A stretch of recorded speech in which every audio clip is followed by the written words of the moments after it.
Do Espírito Santo de Deus. Aleluia. Glória ao Senhor. Lá vamos nós, mais um sábado. Amém? E a obra de Deus não para. A obra de Deus não para, meu irmão. Não sei se você por acaso está visitando a gente nessa noite, mas eu quero te dizer que a obra que Deus tem feito em nosso meio não se resume aos sábados, muito pelo contrário. A obra que Deus tem feito não se resume a essa reunião. Ela acontece minuto após minuto na nossa semana. Jovens se convertendo ao Senhor Jesus. Jovens aceitando o Senhor Jesus como Salvador da sua vida. Jovens sendo curados, jovens sendo libertos.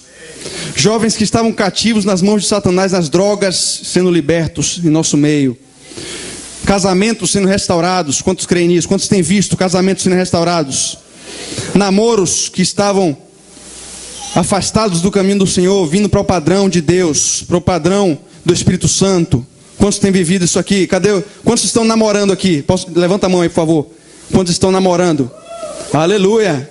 Só tem garanhão aqui, né, velho? Um bocado de homem. Cadê? Deixa eu ver de novo aí. Misericórdia. Glória a Deus. Os nossos namoros são santos, amém? Nossos namoros são santos. Aleluia. Eu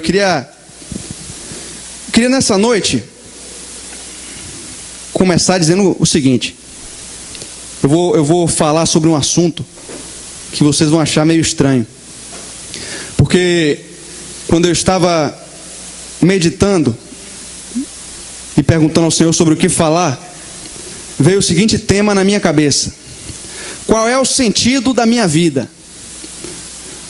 Qual é o sentido da minha vida? Esse que é o tema da minha ministração nessa noite. E aí você vai perguntar: poxa, será que eu preciso mesmo ouvir isso aí, velho? Eu já sou convertido, já sei exatamente qual é o sentido da minha vida. Será que existem pessoas aqui, quando ouviram esse tema aqui agora, podem ter pensado assim: poxa, Rafa tá viajando aí, velho. Porque eu sei qual é o sentido da minha vida, mas talvez a pessoa que está aí do seu lado não saiba. Talvez você esteja do lado de uma pessoa que está parecendo uma barata tonta. Talvez o irmão que está aí do seu lado esteja parecendo um cego em tiroteio, meu irmão. Vai para lá, vai para cá e não sabe qual é o rumo certo, qual é o alvo. Amém? Quantos sabem qual é o alvo? Jesus Cristo, amém? Como é que o apóstolo Paulo dizia? Por isso, deixando para trás, deixando as coisas que para trás ficam, não é isso? Prossigo para o alvo. Quem é o alvo? Jesus Cristo, nosso alvo, amém? Então, se você está se sentindo meio perdido, parece que nada que você faz dá certo, parece que tudo está detonando, parece que você toca no negócio, o negócio explode, se parece que tudo na sua vida está indo para um buraco negro, então escute o que eu vou te dizer nessa noite. Vamos abrir aqui nossas Bíblias no livro de Atos dos Apóstolos, no capítulo 3. Amém? Atos 3, versículo 1. Rapaz, gostei de ver o pessoal atender o chamado mesmo. Estou vendo gente aí de... Quase que os irmãos vinham de samba canção, velho. A próxima vez eu vou pegar mais leve. Glória ao Senhor. É isso mesmo, na nossa reunião a gente não pode ter barreiras, amém? Não pode ter barreiras. Isso aqui é o menos importante. O que Deus está de olho nessa noite fica aqui dentro, ó, atravessando essa parede aqui, ó. Amém? Atos 3, versículo 1, quantos acharam? Se você achou, diga amém. E se alguém do seu lado não disse amém, dá uma tabefa na nuca do... Porque o cara está mal, está precisando ler a Bíblia. Véio. Atos 3, versículo 1. Pedro e João subiam ao templo para a oração da hora 9. Era levado um homem coxo de nascença, o qual punham diariamente à porta do templo, chamada Formosa, para pedir esmolas aos que entravam. Vendo ele a Pedro e João, que iam entrar no templo, implorava que lhe dessem uma esmola. Pedro, fitando o olho, juntamente com João, disse: olha para nós. Ele os olhava atentamente, esperando receber alguma coisa. Pedro, porém, lhes disse: eu não possuo prata nem ouro, mas o que tenho, isso eu te dou. Em nome de Jesus Cristo Nazareno, anda. E tomando-o pela mão direita, o levantou. Imediatamente os seus pés e os seus tornozelos se firmaram. E de um salto, diga de um salto, se pôs em pé e passou a andar. E entrou com eles no templo, saltando e louvando a Deus. Quantos creem nesse Deus? Aleluia. Um homem que nem andava, um homem aleijado, depois de anos e anos, foi curado de uma enfermidade sem cura, porque esse é o nosso Deus, amém? Nosso Deus é Deus de poder, nosso Deus é Deus de cura, nosso Deus é Deus do impossível. É por isso que a gente pode usar bermuda, a gente pode tocar músicas com ritmo de rock, de funk, menos pagode, pagode não, certo? Estou brincando, pagode também pode, certo? A gente pode tocar samba, a gente pode botar o cabelo espeitado igual o de Neymar, a gente pode, sei lá, meu irmão, você que é homem pode vir de camisa rosa. Cadê Júnior? Tá de camisa rosa hoje? Pato tá, já peguei a sua aí mesmo. Você pode vir de camisa rosa, você pode botar pince no ouvido, você pode ter tatuagem, mas o que Deus está interessado em você hoje é o seu coração. Porque não importa o modo como a gente viva o Evangelho, não importa a nossa filosofia, não importa a nossa tribo, o que importa é se nós cremos ou não nesse Deus de poder, se nós cremos ou não que Jesus Cristo é único e suficiente para nos salvar da morte e do inferno. Não há outro caminho, Jesus Cristo é o caminho. Ele mesmo disse: eu sou o caminho, no singular. Ele não disse eu sou um dos. Eu sou uma das possibilidades de se chegar ao céu. Eu sou uma das maneiras que você pode chegar a Deus. Não, Jesus Cristo é o caminho. É o caminho. Por isso eu quero te dizer nessa noite: não importa no que você tem acreditado, não importa se você não tem fumado maconha, se você não matou ninguém, se você está hoje aqui e diz assim: não, mas eu sou um cara tão bom, eu dou roupas aos pobres todo semestre, sabe? Chega no final do ano, ali no Natal, eu abro meu guarda-roupa, eu pego aquelas camisas velhas, cheias de buraco, e eu dou para aquele pessoal que fica ali na minha rua. Eu nunca fiz mal a ninguém, eu tenho um coração tão puro. Ah, minha vozinha, ela morreu, só que ela não aceitou a Jesus não, mas só que ela era uma pessoa boa, ela fazia boas ações. A Bíblia fala que não são as nossas ações que nos salvam, as nossas boas ações não são capazes de redimir os nossos pecados. A única coisa capaz de redimir os seus pecados e os meus é o sangue do Cordeiro, o sangue que Jesus Cristo verteu na cruz, pensando em você e pensando em mim. Quantos creem nisso? Pergunta ao seu irmão: você crê nisso, meu irmão? Você crê nisso? Pergunta a ele, aperta a mente dele: meu irmão, você crê nisso? Você crê? Então comece a crer. Amém? Porque não importa também se ele não crê. Não importa se eu não crer. Se você não crê, isso não vai mudar nada. Não vai mudar nada. Jesus Cristo Ele era e sempre será o único intermediador entre Deus e os homens. E a Bíblia fala que quando ele morreu ali na cruz, ele inaugurou um novo e vivo caminho, como o Samir cantou hoje aqui.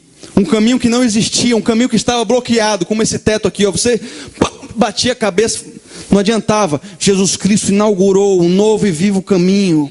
E hoje eu te digo, não importa o que você tem feito, não importa o que de mal você fez, não importa o que você fez ontem, o que você fez hoje, o que você estava fazendo uma hora antes de vir para esse lugar, Jesus Cristo é capaz de mudar a sua história pelo avesso.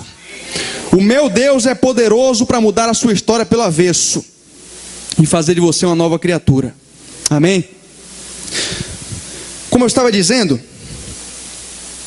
nós acabamos de ler uma história muito engraçada sobre um aleijado que foi curado por Deus. E se você ler um pouquinho mais a Bíblia, você vai acabar descobrindo que esse cara depois foi tricampeão de triatlon nas Olimpíadas da Grécia. Estou brincando, não foi não. Mas eu quero que você se atenha à figura de um cara muito doidão chamado Pedro. Ele foi esse carinha aqui, ó, que simplesmente falou para o coxo: levanta-se e anda. E o coxo andou. Eu queria que você olhasse para esse camarada aqui, porque ele é um cara muito especial. E é sobre ele que nós vamos falar nessa noite. Antes de falar de Pedro, eu queria falar um pouco de mim. Eu não sei se você me conhece, ou eu não sei até que nível você me conhece, mas eu vou te contar um pouco da minha história, porque eu acredito que até tem pessoas aqui que não conheçam a minha história. Se eu fosse parar para contar um testemunho da minha vida hoje, e ali tem 3 camaradas ali que estão um do lado do outro ali, que me conhecem desde que eu usava fralda, certo? E se eu fosse contar meu testemunho hoje, eu não iria ter um testemunho muito emocionante, assim como nós vemos tantos testemunhos aí, né, nas igrejas afora, né? Nós estamos acostumados a, vamos lá ver o testemunho do bruxo, da não sei quanta, da não sei que lá, do buraco que fez macumba para Xuxa, que fez não sei que lá para Jô Soares, e agora se converteu. Ou então, não sei quemzinho que tocava no carnaval, que fazia, que acontecia, e agora se converteu e está tocando para Jesus. Não sei que MC dos capeta que se converteu e tocava rap, e a velhinha foi lá e pregou o evangelho para ele no camarim, e ele cheio de marca de tiro no corpo, e agora se converteu. Eu não tenho uma história tão emocionante, tão drástica assim. Eu nunca me envolvi com drogas. Eu nunca cometi um homicídio. Nasci na igreja, filho de pastor. Isso não quer dizer nada, né? Porque tem tanto filho de pastor que está aí caminhando a passos largos para o lago de enxofre, né? Mas, enfim, pela graça de Deus eu consegui nascer e crescer, e estou hoje no evangelho, dentro da igreja. Não tenho marca de tiro no corpo. Consegui casar em santidade, casei virgem com minha esposa. Escolhi esperar. Não tenho histórias dramáticas de, meu Deus, eu fui salvo da morte, Deus me livrou, o cara botou a arma em minha cabeça e falhou. Não tenho grandes emoções ou grandes pecados, vamos dizer assim, grandes, entre aspas, que eu tenha cometido. Mas eu passei por uma coisa que talvez seja pior do que tudo isso. Pior do que qualquer pecado, pior do que qualquer estilo de vida. E essa situação chama-se religiosidade. A religiosidade é muito pior do que você cometer qualquer pecado, você está em qualquer tipo de pecado, porque o crente que é religioso, que um dia aceitou a Jesus e vive uma vida rasa, uma vida sem profundidade, uma vida religiosa, simplesmente cumprindo um protocolo semanalmente, pregando algo que não vive, essa situação é 1 trilhão de vezes pior do que uma pessoa que está no pecado. Em Apocalipse, Deus chega a dizer: é melhor você ser frio ou quente do que morno, porque o morno eu vomitarei da minha boca. O que é esse morno que ele está falando? É o morno espiritual. É o cara que um dia estava no pecado, aceitou a Jesus e está vivendo essa vidinha. Vem aqui toda semana, esquenta o banco da igreja, tira uma braba de crente, vai pro show de Oficina G3, vai pro show de Thales, dá um swing doido lá, chega no trabalho e diz que eu sou crente, não vou beber, tá? Mas no fundo está vivendo uma vida completamente diferente daquilo que prega. Deus nos livre dessa situação. Deus te livre dessa situação, meu irmão. Porque se você nessa noite tem vivido uma vida rasa, uma vida de uma pessoa que prega o evangelho, mas não ouve a voz de Deus diariamente, isso é uma vida rasa. Então nós vamos ter que fazer alguma coisa antes dessa noite acabar. E é por isso que eu estou aqui nessa noite. Deus me trouxe aqui para falar com pessoas que estão vivendo essa vida rasa, que querem sair dessa situação nessa noite, amém? Com 9 anos de idade, eu fui para um acampamento de jovens. E esse ano, se Deus quiser, Deus vai nos dar graça para fazer o nosso acampamento, amém? Porque acampamento de jovens é uma das situações mais da história de um crente, certo? E é por isso que eu quero que você se esforce. A gente não sabe data, não sabe se vai ter mesmo, não sabe se Deus vai permitir, mas se esforce. Se tiver esse ano, se esforce para ir, velho. Se você tiver que trocar serviço, se trocar escala, trabalhar de madrugada, certo? Pagar escala para um colega, falar com o seu patrão com 2 meses de antecedência, se esforce para ir, certo? Mas então, em 1999, eu tinha 9 anos, fui para um acampamento de jovens. Com 9 anos de idade, foi ali que eu me batizei, nas águas e no Espírito Santo. Eu acho que Rômulo estava ali? Eltinho estava, não estava não? Você estava, Caio? 99. Me converti, entreguei minha vida a Jesus e fui levando minha vida religiosa. Resumindo, aos 14 anos de idade, um bocado de coisa ruim aconteceu na minha vida. O mundo começou a desmoronar. Minha namorada me deu um chute no traseiro, me largou, certo? Não tinha dinheiro, não tinha como ir para o cinema. Estava tudo ruim, estava tudo despedaçado, estava tudo acabado. Eu fui para o encontro com Deus. E naquele lugar Deus me encontrou. E a partir daquele momento eu comecei a viver uma vida de santidade, de fato. Uma vida de intimidade com Deus. Isso não é um processo rápido, não é um processo fácil. Mas se você se esforçar, Ele é fiel para te honrar. Para honrar o esforço das tuas mãos. Amém? Quantos creem? E a partir daquele momento, Deus me falou o seguinte. Ele disse: filho, sai desse mundinho de crente. Sai desse mundinho de religiosidade. Porque eu te chamei para ganhar multidões. Eu não te ganhei para ficar parado na minha casa. Eu te chamei para fazer a minha obra e ganhar multidões. E é por isso que eu estou aqui nessa noite. Porque Deus colocou uma coisa que age no meu coração por essa obra aqui. E eu tenho visto pelo olhar do Espírito Santo que Deus vai fazer grandes coisas esse ano em nosso meio. Quantos creem? Deus vai fazer grandes coisas aqui nesse lugar. Acredite nessa obra. Invista nessa obra. Fale comigo. Rafa, a luz não está boa. Seria melhor se você botasse uma luz rosa. Vamos botar uma luz rosa aqui no palco. Bora botar uma luz. Bora botar um fogo aqui queimando as caixas de som. Bora botar umas bombas explodindo. Fala comigo, véio, qualquer coisa. Bora melhorar isso, bora melhorar aquilo. Mas se envolva, certo? Se envolva. Fala com o Emanuel ali, os líderes das equipes de apoio. Emanuel, Marcinho ali de rosa. Tá de rosa também, cara? Marcinho de rosa, cadê Sami? Fala com Sami de Camisa do Brasil. Cadê Tassinho? Tá viajando. Fala com um desses caras, velho.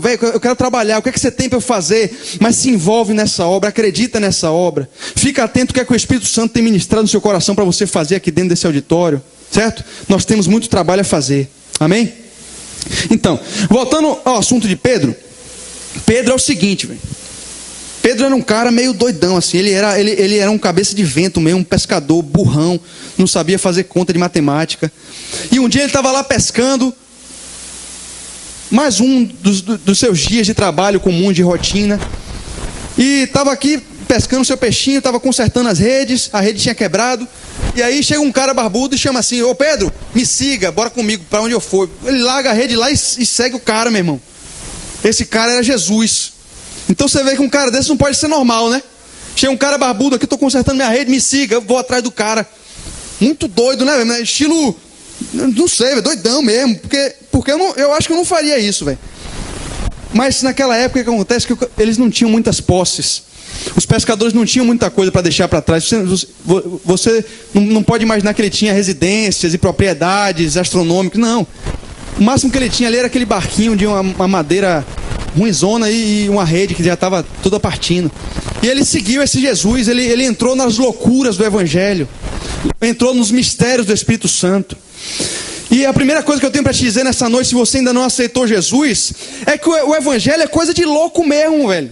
É coisa de louco, não fica esperando um anjo de luz aparecer no seu quarto, te puxar pelos cabelos e dizer: meu irmão, se converta, te encher de tabefe, pede para sair, pede. Não vai acontecer, velho. É loucura, é fé, é uma questão de fé. Você está aqui num culto como esse aqui, e uma coisa começa a arder no seu coração que você não sabe explicar, é o Espírito Santo te chamando. É Jesus Cristo ressurreto que está vivo, está aqui nesse auditório. E essa loucura aí, Pedro embarcou nessa viagem aí, velho. Foi atrás de Jesus e ele começou a viver coisas que ele nunca tinha imaginado. E é o que nós temos vivido aqui. A gente estava lá na nossa vidinha, no nosso trabalho, ganhando nosso dinheiro, e a gente pensava que tudo, meu Deus, a minha faculdade, eu quero me formar em medicina, é o sonho da minha vida. Aí vai, se forma em medicina, agora o meu fusquinha é o sonho da minha vida, compra o fusquinha. Eu quero o príncipe encantado. Aí arranja o príncipe encantado. E agora isso não tem fim. Por quê? Porque nada desse mundo pode preencher o vazio do nosso coração. Porque o vazio do seu coração é exatamente do tamanho de Jesus. E não tem Camaro amarelo, não tem carrão que você possa comprar que preenche esse espaço. Não tem bebida, não tem cachaça, não tem droga, não tem cocaína que possa preencher esse espaço. Ele é do tamanho de Jesus. Ele é do tamanho de Jesus. E Ele te aceita como você estiver.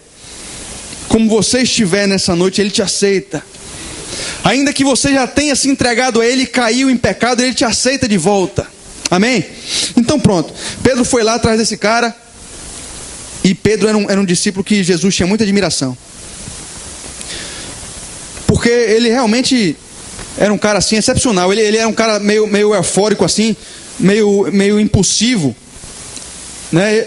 Eu não entendo como é ser assim, porque eu sou um cara meio paradão assim. Jéssica vive me batendo, porque chega no restaurante, aí o garçom tá demorando de entregar, meia hora, 40 minutos, ela, e aí, Rafael, você não vai fazer nada não, vai lá reclamar. Aquela marizinha de baiano, né? Deixa quieto, deixa o irmão lá, deixa... Paciência. E olha que eu sou carioca. Mas eu acho engraçado as pessoas que são assim. Tem gente aqui que é assim, né? Que, não, eu resolvo, né? Impossível, sanguíneo, né? Eu não sou assim. Pedro era assim. Certa feita eles saíram para atravessar de uma cidade a outra com um barquinho. E Jesus disse: vão sem mim que eu encontro vocês lá. Pegaram o barco, começaram a andar pelo oceano. E estava tudo bem, tudo tranquilo. João já estava pescando um peixinho ali para eles comerem mais tarde. De repente o tempo fechou, meu irmão, tempestade, onda para lá, onda para cá. E aí no meio da noite, velho, de madrugada, eles olham do barco assim, coçam o olho. Rapaz, o que é aquilo ali, velho? Chuva, trovão, negócio pegando mesmo, explodindo coisa, o céu caindo. Eles olham para o lado e Tomé, que era um dos mais incrédulos, diz: rapaz, o que é aquilo ali, velho? Olham para o lado, vê um cara andando de stand-up no meio do oceano, velho. Mas um problema que era stand-up sem prancha. Só tinha esse defeito, o stand-up dos caras aí. Eu fui para Itacaré essa semana. Jéssica pegou uma prancha, eu peguei outra para andar de stand-up, né? Aí eu disse para Emanuel, fica olhando como é que um craque faz. Pronto, resumindo, meia hora de stand-up, eu tomei uns 15, 20 caldos e Jéssica em pé, dando risada na minha cara. Mas enfim, eles viram Jesus andando sobre as águas de madrugada. E todo mundo morrendo de medo, acuado. E Pedro disse: Senhor, se é tu mesmo, deixa eu ir até aí. Ou seja, é um cara doidão, velho. É um cara que ele não tinha barreiras, ele cria, ele tinha uma fé do tamanho do mundo, né? Era um cara que tinha essa personalidade. Ele era impulsivo, ele tomava as atitudes sem pensar muito.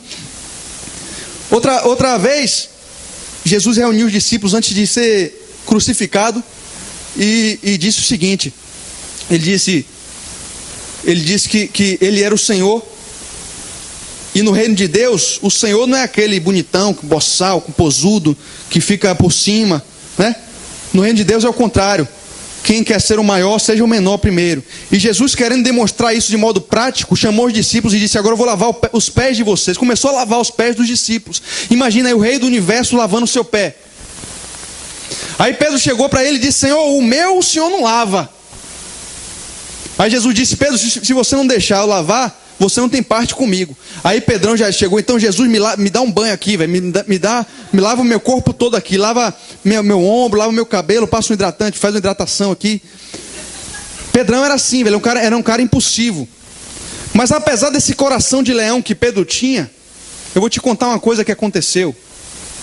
Esse mesmo Pedro que dizia para Jesus: Jesus, até onde o Senhor for eu vou contigo, se tiver que morrer, eu estou disposto a morrer por ti. Quantos na igreja falam isso, né? Eu irei, pagarei qualquer preço por amor a Jesus. Sabe o que aconteceu? Na hora que o bicho pegou, Na hora que o cerco apertou, Pedrão foi o primeiro a negar Jesus. Como aplicar isso para a nossa vida? Eu vou te dizer, quantas vezes no nosso dia nós não temos negado o Senhor Jesus? Nós vimos aqui num dia de sábado como esse, e estamos aqui sábado após sábado e cantamos música: Senhor, eu vou morrer por Ti, eu posso fazer qualquer coisa, toma a minha vida em Tuas mãos, e isso é bom. Nós temos que declarar isso para Jesus, todos os dias da nossa vida. Mas o problema é que muitos de nós, e se não todos, um momento ou outro do nosso dia, sem querer, nós negamos o Senhor. Sabe como, querido? É na hora que o seu colega de trabalho faz uma brincadeirinha de cunho sexual e você dá risada, consente. É na hora que o seu patrão pede para você atender o telefone: não, diz que eu não estou aqui não, eu estou aqui, mas você disse que eu não estou. Aí você vai lá e: pô, o que eu faço? Vai meu emprego, minha mulher, Jesus me perdoa. Não está aqui não. É na hora que o pecado bate a sua porta e você abre parecendo um babaca. Quantas vezes nós não temos negado o Senhor Jesus nas pequenas atitudes? E aí nós temos que nos lembrar dos irmãos que estão lá na Índia, os irmãos que estão lá na Coreia do Sul, na Coreia do Norte, que sofrem um preço para ter uma Bíblia em casa, que são mutilados por ter fragmentos da Bíblia em suas casas, que são considerados traficantes de Bíblia. Você já viu isso aí? O cara que comercializa a Bíblia é traficante de Bíblia, só porque ele distribui Bíblia na cidade.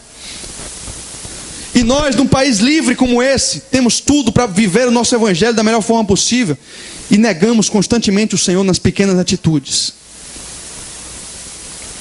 Eu creio que o Espírito Santo tem levantado uma geração diferente aqui na Família da Graça.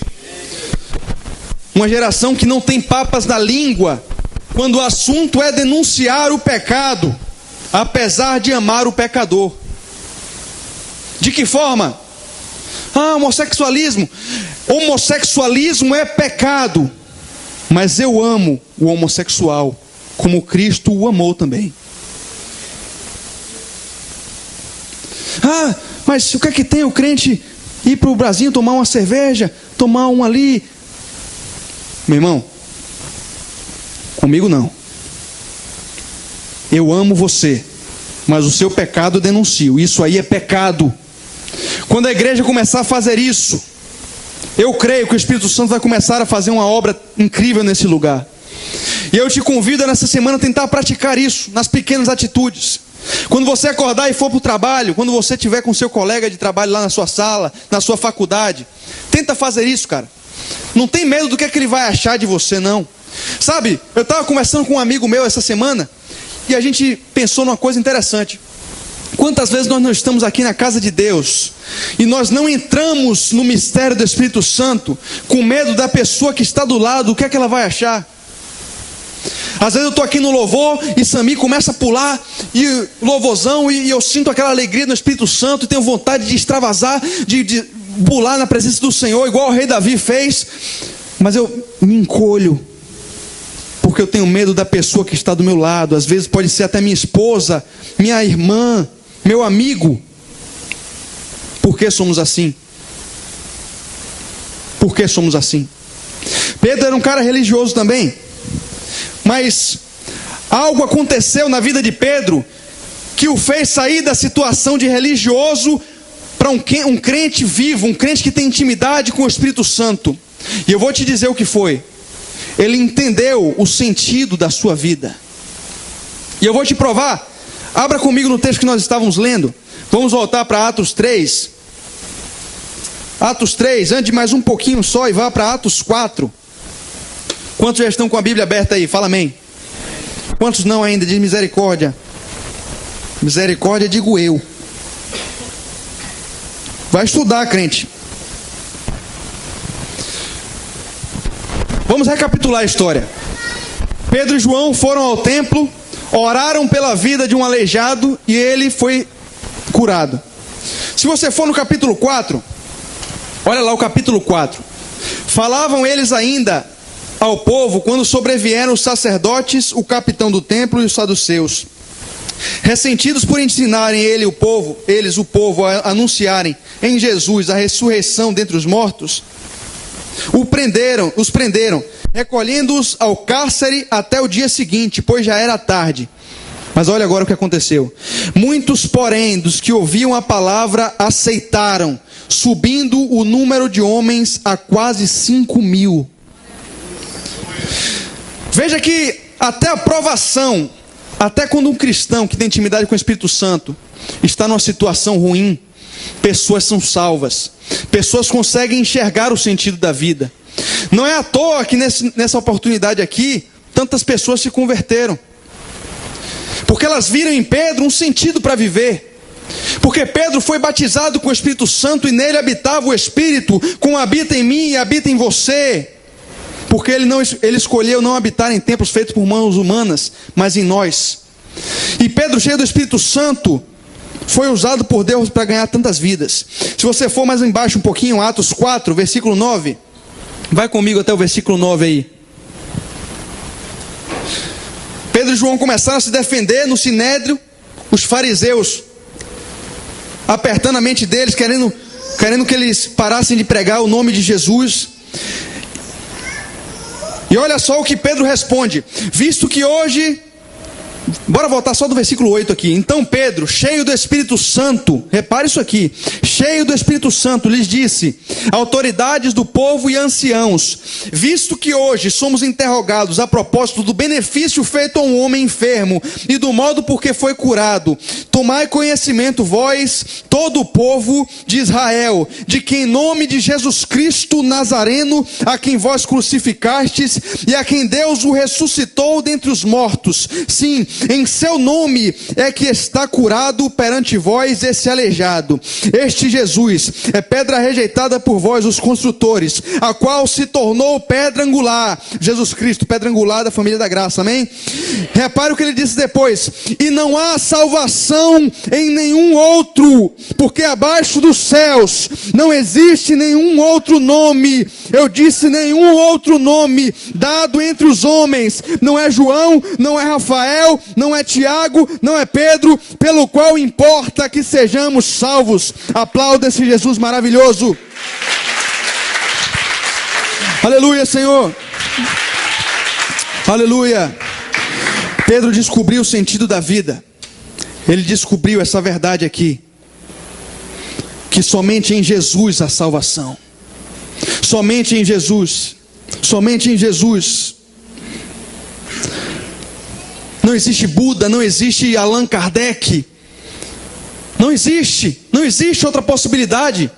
Infelizmente, se você acredita neles, eu te digo essa verdade hoje. Eu estou aqui para te dizer: não existe salvação em nenhum dos discípulos. Não existe salvação em São Paulo, em São José. Não existe salvação nem em Maria, mãe de Jesus, porque ela é ser humano igual a nós e pecou igual a nós. Só existe salvação em Jesus Cristo.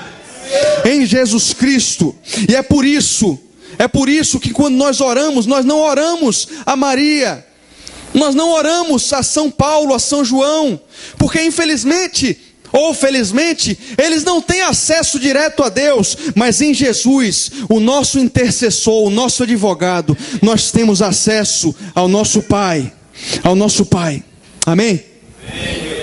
Anda comigo só mais um pouquinho, vai para o versículo 13 aí. E você vê como esses caras estavam doidos mesmo. Eles estavam cheios do Espírito Santo. Eles estavam pegando fogo. Olha só o modo como os fariseus olharam para Pedro. Versículo 13. Ao verem a intrepidez de Pedro e João, sabendo que eram homens iletrados e incultos. Os caras não tinham ensino médio, velho. Admiraram-se e reconheceram o quê? E reconheceram que haviam estado com Jesus. Por favor, diga isso para o seu irmão. Reconheceram que haviam estado com Jesus. Aí eu quero te botar em xeque nessa hora. Quantas pessoas trabalham com você e andam com você dia após dia, que não sabem ou não percebem que você tem andado com Jesus? Quantas pessoas andam comigo há 2, 3 anos e nem sabem que eu andei com Jesus? Há 2 anos atrás eu fui para um culto lá no quartel, e quando eu sentei assim do lado, crentão, né? Louvando ao Senhor. E aí um cara lá do quartel sentou do meu lado, olhou para mim, eu olhei para ele. E aí ele falou para mim: meu irmão, você é crente também? Rapaz, me deu um abraço. Aquele abraço, só faltou me matar. O irmão estava feliz da vida, porque descobriu que eu era crente igual a ele. Mas eu, pelo contrário, fui envergonhado, cara. Isso não pode acontecer. Não pode acontecer porque a gente não tem muito tempo. Não pode acontecer porque nós não temos muito tempo. Veja um último texto para encerrar. Aí anda um pouquinho só para o versículo 18. Chamando-os, ordenaram-lhe que absolutamente não falassem nem ensinassem em o nome de Jesus. Mas Pedro e João lhes responderam: julgai se é justo diante de Deus ouvir a vocês ou ouvir a Deus, pois nós não podemos deixar de falar das coisas que vimos ou ouvimos. Vai tocar aí. Sintetizador. Irmãos, nós não podemos de maneira nenhuma deixar de falar do que Jesus tem feito em nosso meio.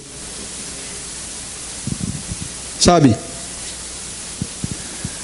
Às vezes os cristãos têm medo de falar sobre evangelização, porque muitas pessoas têm medo de serem taxados como crentes que só querem ganhar vidas. E isso é estranho.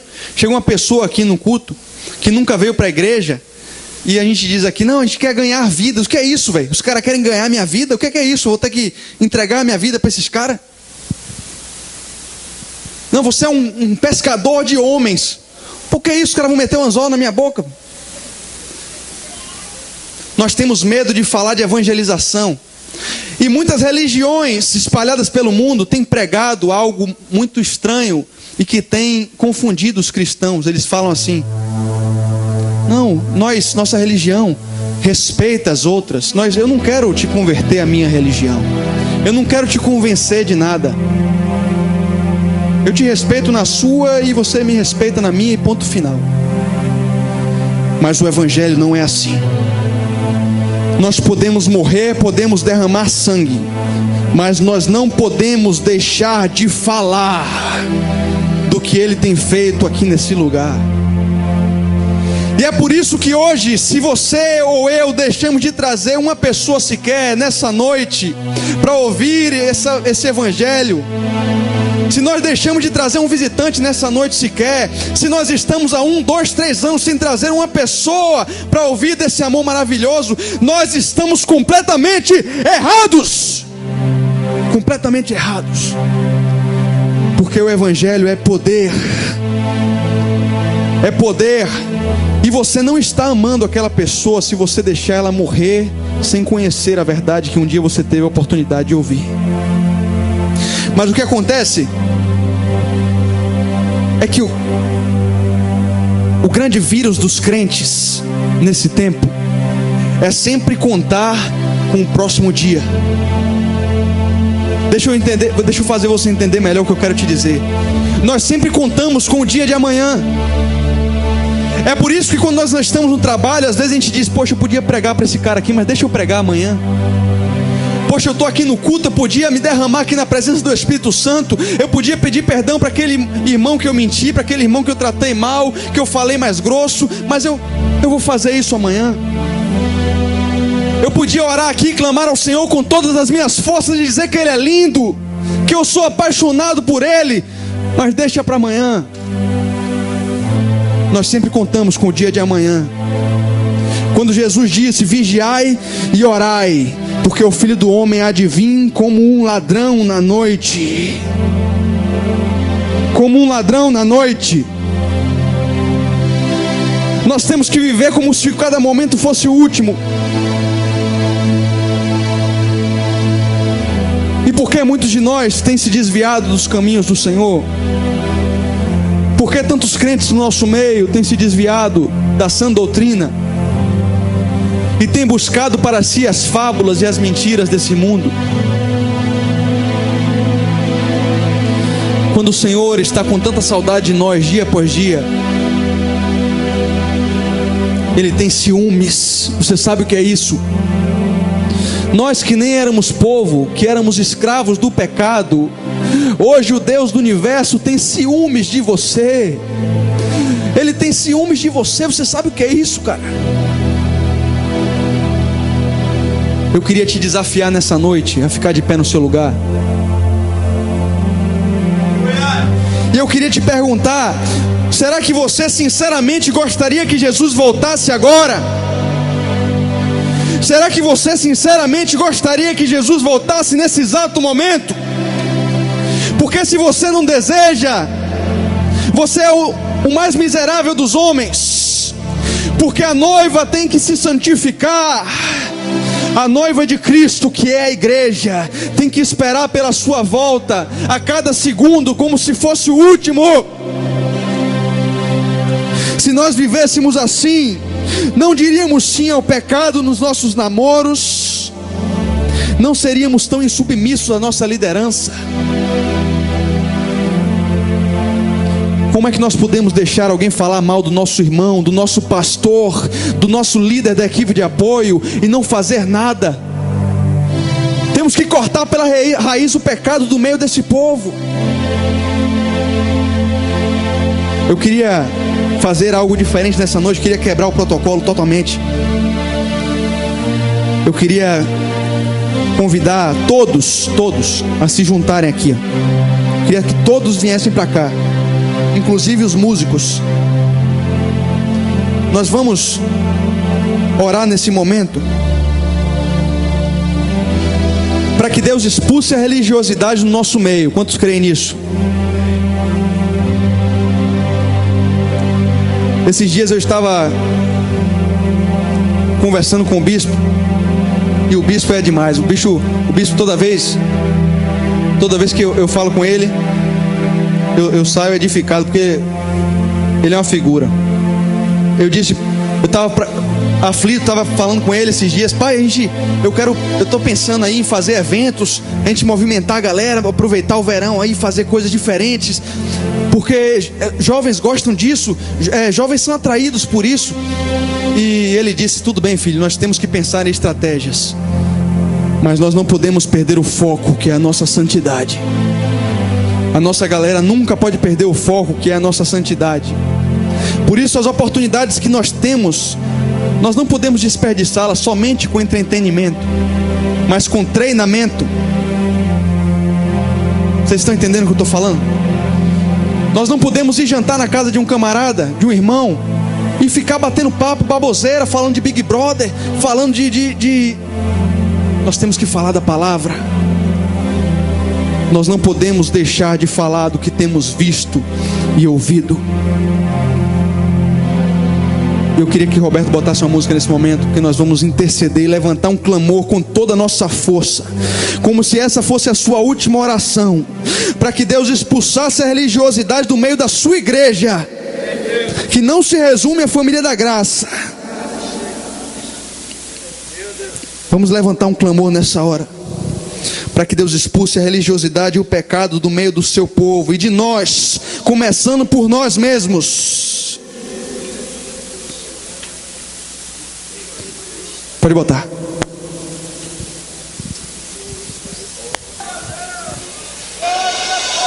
Espírito Santo de Deus, nessa hora, Senhor, nós oramos.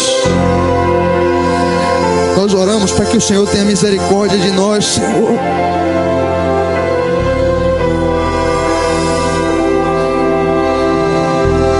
Santifica a tua igreja, meu Deus. Santifica a tua igreja, meu Deus. A sua igreja precisa orar, Senhor. A sua igreja não precisa de eventos. A sua igreja não está precisando de showzinhos gospel. A sua igreja não está precisando de músicos. A tua igreja está precisando de santidade.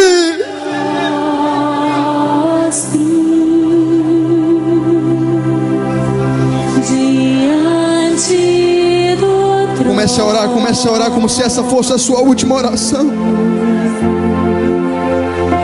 Eu me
Perdoa-nos, Senhor, quando tocamos a tua santidade pelo pecado.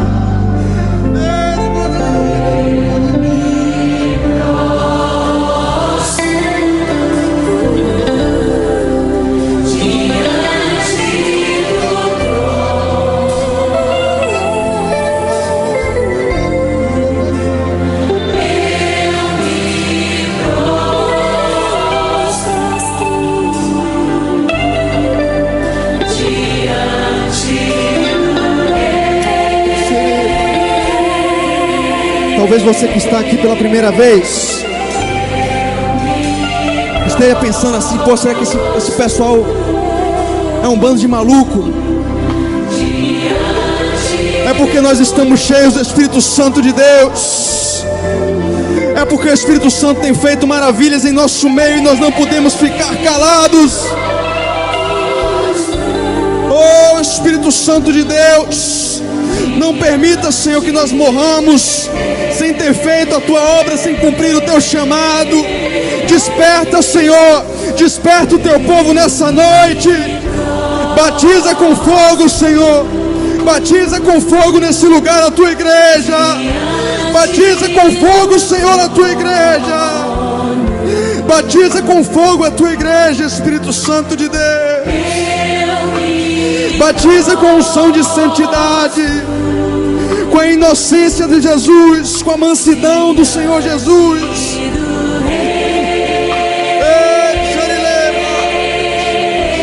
Batiza com fogo, Espírito Santo. Batiza com fogo.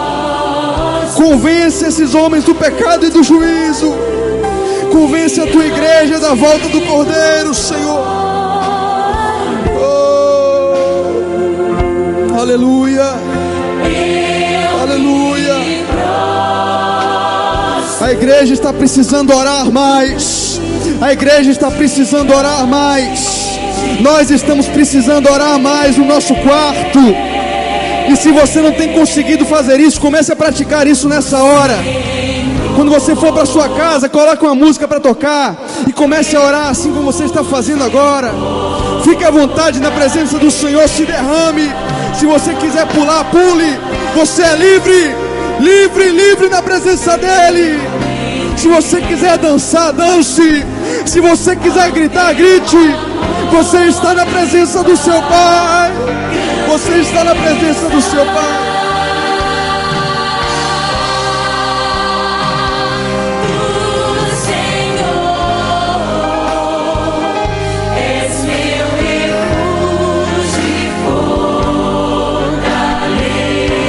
Deus tem reerguido o ministério do choro.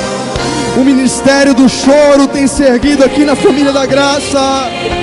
O ministério do choro, daqueles que choram, daqueles que jejuam e oram e derramam lágrimas. Derramam lágrimas pela igreja de Jesus.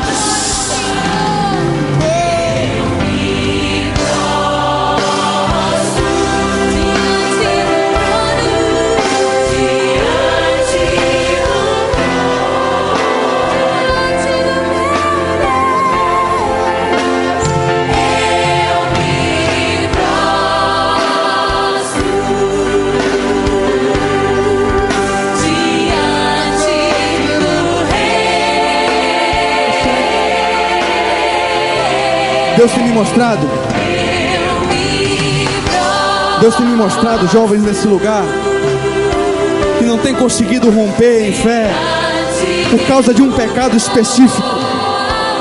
E eu quero orar pela sua vida nessa hora, por um pecado específico que você tem dificuldade de largar. Satanás tem brincado com a vida de cristãos desviados em pecados específicos. Eu não sei se ele tem usado na sua vida o vício. Eu não sei se ele tem usado a raiva, o ódio. Eu não sei se ele tem usado a sexualidade na sua vida. Mas Deus quer libertar jovens nessa noite. O Espírito Santo já está ministrando a sua vida nesse exato momento para te libertar de pecados. Libertar de pecados terríveis que você não tem conseguido dizer não. Então receba nessa hora força do Espírito Santo de Deus para dizer não ao pecado. Receba Receba a força do Espírito Santo para dizer não ao pecado, para dizer não à cachaça, para dizer não ao crack, para dizer não à cocaína, para dizer não ao medo, para dizer não à sexualidade errada, à fornicação. Aleluia, Senhor. Aleluia.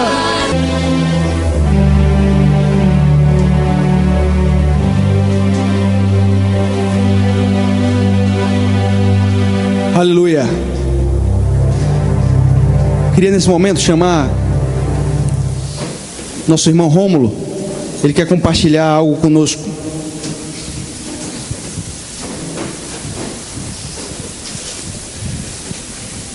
Graças e paz, queridos. Eu fico cada vez mais maravilhado e regozijado com o agir do Espírito Santo em nossas vidas, porque Ele age de uma forma sutil e maravilhosa em momentos que a gente não espera. Eu estava super animado a semana toda, vendo e lembrando que Deus tinha feito no sábado passado e com a extrema expectativa nele do que seria feito hoje. E eu não imaginava que a pregação, a ministração ia ser em relação à religiosidade. Eu me deparei hoje com a situação de religiosidade que aprisionava uma vida. Eu estava na praia hoje de manhã com meus amigos, Elton e Caio, eles estão ali. Fui para casa, almocei, rapidamente depois fui encontrar com minha namorada para poder vir para cá.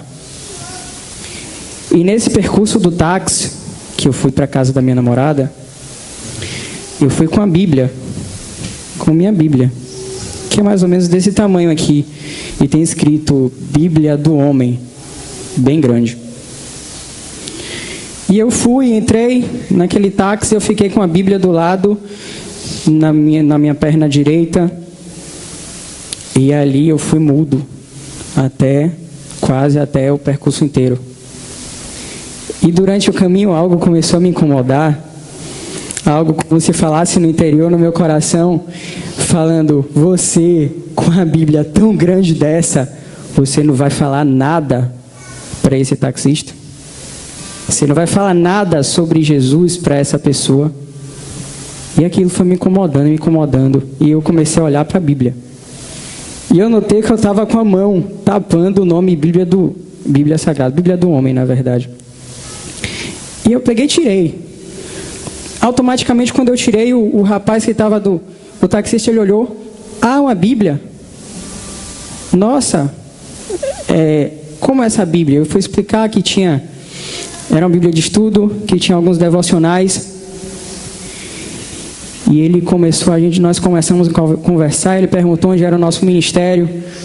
E eu falei: ali, perto do Aeroclube, entre o campo de futebol, em frente às lojas americanas do Aeroclube. Apareça lá, nos visite. O senhor cristão também, ele já tenho estudado. A Bíblia, ela realmente é a palavra de Deus.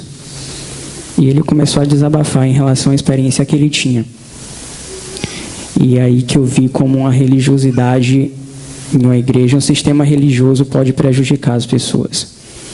Ele falou: irmão, eu tenho 20 anos de um sistema religioso. Ele denominou de grupo. Ele não disse que grupo era. Eu saí curioso um pouco. Mas ele falou que tinha 20 anos. E dentre os dogmas que esse grupo tinha, era que eu não podia visitar outra igreja. Se eu visitasse, eu seria excluído, excomungado. E eu fiquei atônito com aquela situação, porque uma igreja que prega o Evangelho de Cristo não pode excluir as pessoas. Quem faz isso é a religiosidade. A religiosidade que taxa você, forma padrões que às vezes não são os padrões que estão aqui, e se você não se enquadrar, te exclui. Cristo veio para acolher as pessoas. Cristo veio para fazer uma obra de libertação. Cristo não veio para criar sistemas religiosos para atrair e excluir pessoas. ele disse que ele estava excluído daquele grupo. Ele disse que estava perdido, completamente perdido. Que pessoas tinham falado coisas terríveis para ele porque ele tinha transgredido uma regrinha. E falou que dentre esses líderes existia um juiz federal que falou tantas coisas para ele. Deve ser um dos líderes de lá. Eu falei, meu irmão, a religião às vezes é uma gaiola que prende o Espírito Santo de agir nas nossas vidas. Fuja disso. Seja aberto ao mover do Espírito. Ele falou que ele via muitas coisas que não estavam de acordo com a palavra de Deus lá naquela religião. Eu falei, querido, se você sabe que a palavra de Deus é a verdade e você permanece no ministério assim, ore, repense sua vida, porque o teu manual de vida é esse aqui. Se o teu líder, o teu ministério não está pregando a verdade verdadeira, que é a palavra de Deus, alguma coisa está errada. Ore. E a terceira coisa que eu falei para ele, não tem ninguém mais culto, mais erudito, pode ser juiz, pode ser desembargador, mas se não estiver vivendo a palavra de Deus, não serve. Não serve. A palavra dele não tem autoridade maior do que a autoridade de Deus, de Jesus Cristo, do Espírito Santo. Então, finalizando essa participação, o Senhor colocou no meu coração fujam da religiosidade. Fujam dessa coisa que prende a gente. Viva o verdadeiro evangelho, porque Jesus é vivo, é verdadeiro, e nós aqui temos experimentado isso. Que nosso coração arda o desejo todos os dias de divulgar esse verdadeiro evangelho para as pessoas, porque elas estão precisando. Amém. Obrigado pela atenção.